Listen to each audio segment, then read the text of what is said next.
తాకట్టులో ఉన్న బంగారాన్ని విడిపించి ఆ రోజు ఆన్లైన్ రేటుకే మేము కొంటాం. Sharma gold company. ఎవరు ఎన్నన్నా ఎన్ని ట్రోల్స్ చేసినా ఎంత మిమ్మల్ని దిగదార్చాలని చూసినా కానీ అవేర్నెస్ అయితే గట్టిగా తీసుకురాగలిగారు. అండ్ మీరు దాన్ని చాలా ఇలా తీసేసుకున్నారు అన్నీ కూడా. ఏది జరిగినా కానీ మన మంచికే. అంటే ఒక మనిషిలో ఇంతటి ఓర్పు నేను ఎప్పుడు చూడలేదు. అసలు అంతా మన మంచికే అనే కాన్సెప్ట్ తెలుసా? చాలామంది మాట్లాడతారు. ఒక రాజు ఒక మంత్రి కలిసి అడవికి వెళ్తారు. అడవికి వెళ్తే వేటకెళ్తే రాజు ఎడమ చెయ్యిని పులి వచ్చి తినేస్తే పక్కన మంత్రి ఉండి అయ్యో మంత్రి పులి వచ్చి నా చెయ్యి తినేసింది అంటాడు రాజు. అంటే అంతా మన మంచికే రాజుగారు అంటాడు. అంటే చెయ్యిని పులి తినేస్తే నీకు అంతా మన మంచికే అంటావా అని చెప్పి తీసుకొచ్చి కారాగారంలో బంధిస్తాడు ఎవరిని? మంత్రిని, రాజు. తర్వాత 3 నెలల తర్వాత మళ్ళీ రాజు వేటకెళ్తాడు. వేటకెళ్తే ఆటవికులు రాజును కిడ్నాప్ చేసి తీసుకుపోయి బలిస్తందుకు అమ్మవారి దగ్గర రెడీగా పెడతారు. పెట్టిన తర్వాత బలిచ్చే టైంకు చూస్తే రాజుకు చెయ్యి ఉండదు. అరే వీడు అవిటివాడు కదా, వీడిని బలి ఇవ్వడానికి అమ్మవారు యాక్సెప్ట్ చేయదని చెప్పి వదిలేస్తారు. వాడిని రాజును వదిలేస్తారు. రాజు వచ్చి మంత్రి దగ్గరకు వచ్చి అంటాడు, మంత్రి నువ్వు చెప్పింది నిజమేనా? ఆ రోజు నా చెయ్యి తినడం వల్ల నన్ను ఇవాళ ఆటవికులు తెగవాళ్ళు నన్ను వదిలిపెట్టిర్రు, బలిచ్చేవాళ్ళు లేకుంటే నాకు మంచి జరిగిందయా, నిజమే నువ్వు చెప్పింది, అంతా మన మంచికే అంటాడు. రాజా నీ మన మంచికి పక్కన పెడితే ఒకవేళ నువ్వు నన్ను కనుక ఇవాళ జైల్లో పెట్టకపోతే నేను నీ ఎంబడి వచ్చేటోని ఇప్పుడు వేటకు, నీ బదులు నన్ను బలిచ్చేటోళ్ళు, అందుకని నువ్వు నన్ను జైల్లో పెట్టడం మన మంచికే జరిగింది, సో అంతా మన మంచికే అంటారు. అప్పటి నుండి అంతా మన మంచికే అనే పదం వచ్చింది. ఓకే. అందుకని అంతా మన మంచికే అంటే మన జాతకం బాగుంటే మంచికే, లేకపోతే చెడుకు. ఓకే.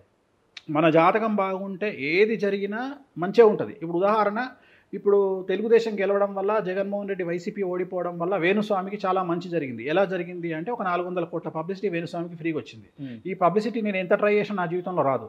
ఇవాళ తెలుగు రాష్ట్రంలో ప్రతి గడపకు నేను వెళ్ళిపోయినా, డబ్బులు ఎప్పుడైనా సంపాదించుకుంటా. పబ్లిసిటీ ప్రతి ఒక్కటి పిచ్చి అదే కదా. ఇవాళ సెలబ్రిటీ స్టేటస్ కావాలంటే ఒక రాజకీయ నాయకుడు కావాలి, ఒక హీరోయిన్ కావాలి, ఒక హీరో కావాలి, ఒక సీఎం కావాలి, అయితే మనకు స్టేటస్ వస్తుంది. కానీ వేణుస్వామికి సడన్గా పబ్లిక్ అయితే తెచ్చిచ్చారు, ట్రోలర్స్ తెచ్చిచ్చారు, మీమర్స్ తెచ్చిచ్చారు, విమర్శకులు తెచ్చిచ్చారు. ఇవాళ నన్ను తీసుకొచ్చి ఆంధ్రప్రదేశ్లో అసలు వ్యాక్యూమ్ లేకుండా, అంటే జ్యోతిష్యంలో వేణుస్వామి టాప్ అనే లెవెల్కి నన్ను తీసుకొచ్చేసి ఇంక అక్కడ ఏం లేదు, ఇంకా వేణుస్వామి పబ్లిసిటీ చేసుకోవాలంటే ఇంకేం లేదు, నాకు 100 రీచ్ అయిపోయింది నేను.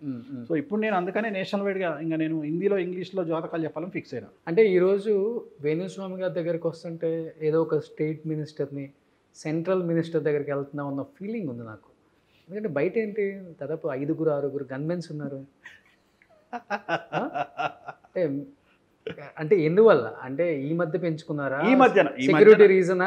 ఈ మధ్యన దాడులు జరుగుతాయి, నా జోలికి వస్తే బొక్కలు ఇరుగుతాయి, అట్లాంటిది ఏం లేదు. దేనికి భయపడాడు వేణుస్వామి, దేనికి వేణుస్వామి భయపడాడు.